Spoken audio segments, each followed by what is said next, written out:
బయట క్లైమేట్ చాలా చల్లగా ఉంది కదా, వేడి వేడిగా చికెన్ పకోడీ చేసుకుందాం, వచ్చేయండి. నేనైతే 250 గ్రామ్స్ చికెన్ తీసుకున్నాను. అందులోకి 2 స్పూన్స్ మైదా, 1 స్పూన్ శనగపిండి వేసుకున్నాను. మీ దగ్గర ఉంటే కార్న్ఫ్లోర్ కూడా వేసుకోవచ్చు. And half spoon salt, half spoon కారం, హాఫ్ స్పూన్ ధనియాల పొడి, కొంచెం గరం మసాలా అండ్ కొంచెం ఫుడ్ కలర్ వేసుకున్నాను. అల్లం వెల్లుల్లి పేస్ట్ వేయడం మర్చిపోయి మిక్స్ చేసుకున్నాను కాబట్టి 1 స్పూన్ వరకు అల్లం వెల్లుల్లి పేస్ట్ వేసుకొని మిక్స్ చేసి పక్కన పెట్టుకున్నాను. ఈ లోపు బాండల్లో ఆయిల్ హీట్ ఎక్కింది కాబట్టి నేను కొంచెం చికెన్ వేసుకుంటున్నాను అనమాట. దాన్ని సెమీ బాయిల్ చేసి తీసేస్తాను ఫస్ట్.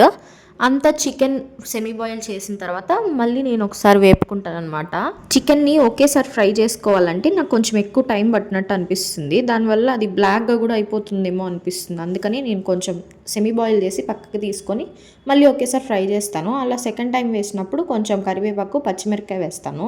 చికెన్ మొత్తాన్ని ఫ్రై చేసుకొని పక్కన పెట్టుకొని కొంచెం గరం మసాలా అండ్ కొంచెం పెప్పర్ వేసి దాని మీద స్ప్రింకిల్ చేస్తాను. దానివల్ల టేస్ట్ ఎన్హాన్స్ అవుతుంది. అంతే, బాయ్.